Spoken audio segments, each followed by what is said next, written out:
Now we move on to the next fight. This one is Bethe Correia versus Pannie Kianzad at 135 pounds. Bethe Correia is the only fighter on the undercard that is ranked. She's the number 13 ranked 135-pound girl in the UFC right now.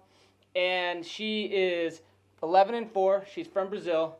She's 37 years old right now. So she's getting up there in age, and she's 5 feet 5 inches tall. She's 5-4-1 in the UFC. And she's going against Pannie, who is from Iran, who's 12-5. She's 28 years old. She's 5 feet 7 inches tall, and she's 5-2 in the UFC, including her time on The Ultimate Fighter. Yeah. So if you're going to take out The Ultimate Fighter, you have to take away 2 of those wins there. She was a finalist on The Ultimate Fighter, and then she most recently beat Jessica Rose Clark by decision. It was a fun fight, too. Yeah, it was fun. Tell me what you think about these girls. I'm not a big Bethe Correia fan at all, so I'm not too excited about this fight. I am excited to see Pannie, but talk about Bethe a little bit.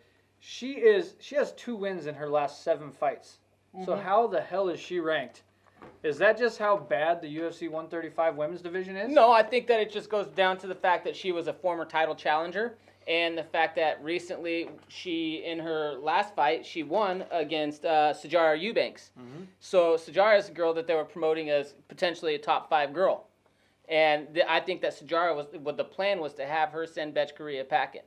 Because if you have another one of those performances where she goes on to lose again there, yeah, I mean, it's time to send her home. She's getting up there in age. She's not exciting. I mean, that fight was exciting, though. Yeah. A little bit. I don't know. She doesn't throw with a lot of volume, and that's one of my problems with her. She doesn't seem like she's super skilled anywhere, but she's skilled enough to hang. So, I mean, I don't know. If you look at her record, she knocked out by Ronda Rousey, knocked out by Holly Holm. So she was knocked out by Ronda Rousey in 34 seconds as well. Ronda just blitzed her. But the whole reason she got that title fight in the first place, she built her name up around the idea of knocking off the 4 horsemen, 4 horsewomen, right? So she goes out there, she beats Jessamine Duke. Then she goes out there and she knocks out, was it Shayna Baszler? Yeah, Shayna Baszler.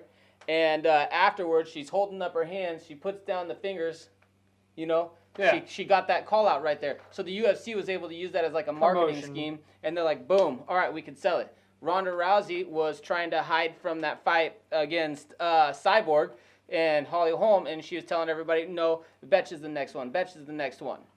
So they ended up doing that fight. From then on, Bethe has always had that name to her, the former title contender, the person that was knocking off the 4 horsewomen. Then she beats Sijara Eubanks, who was looking like she was going to be a killer there for a little while. Yeah.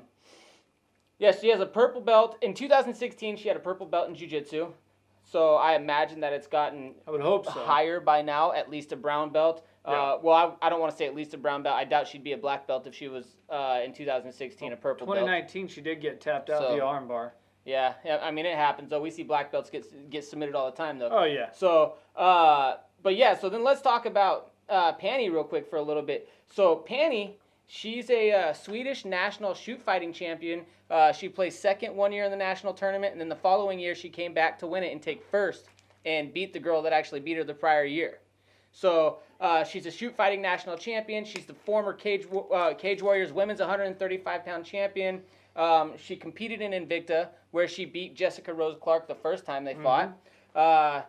Then she moves on to the UFC. She's got 2 knockouts. She has 9 decisions. I like the way that she's light on her feet, and she has a good jab. I think that she's going to be able to use that and pop it out there a lot. If she really needs to, she can be the bull and pressure you against the cage. We've seen that a little bit. And it's almost like a similar style as Bethe Correia's, but I think it's a little bit crisper and a little bit better, and I think she's a little bit bigger. I think she's bigger. She definitely has better boxing. That jab. Well, she started boxing at age 14. That jab that she pumps out there. And she had 30 amateur power. Yeah, she had 30 amateur boxing fights. Yeah. So she's got good hands, and you're right. She's got power behind that. It's not a jab that you would normally see from somebody that's just throwing out a jab, to trying to keep distance, set up the range, whatever. She throws that jab with power. Yep. And then she follows it with a nice straight right too. So she's got way better hands. Yeah. So for me, and they're quick, dude. They're fast. everything she does. She too is, like you said, kind of similar to Bethe, where she doesn't throw a lot of volume. Mm-hmm. But I think that's what we're going to see in this fight is not a ton of volume being thrown. But I think her jab is going to be the difference. That's the key. That's the key to victory. That's what I think as well. And that's why I have Pannie by decision. So you know what? That's a perfect one for us because I have Pannie by decision. Hey, there we go. And I think that it's going to be just that. I think that she's going to jab her, and if it gets to a point where Bethe is starting to threaten her, she's going to pressure her against the cage, and she's going to do a really good job of pinning her off on the cage. Yeah. It's a similar thing that Bethe does. Bethe definitely has the better body shots, though. Mm-hmm. I think that is going to be one of the things that might change it to a cage fight there, to where they're pressuring themselves up against the cage, is if those body shots start getting landed in the open, then maybe we'll have Pannie trying to pressure it and take those body shots away. Because I think that that's really the only advantage that Bethe has over her is those body shots. Yeah, other than that, I mean, I just don't see... I think it's a lot closer than what we probably make it sound like right now. Well, the betting lines right now, so there is no real favorite. Yeah, it's about even. Near even? Yeah, it's about even. Yeah, so I mean, like I said, I think it's a lot closer than what we're thinking or what it seems like we might be promoting right now.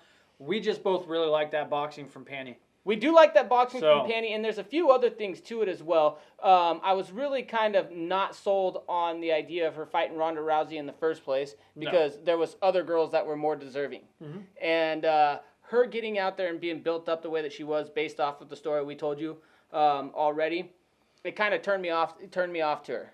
I didn't feel like she was ready. I thought that she was a fighter that had the potential to be developed.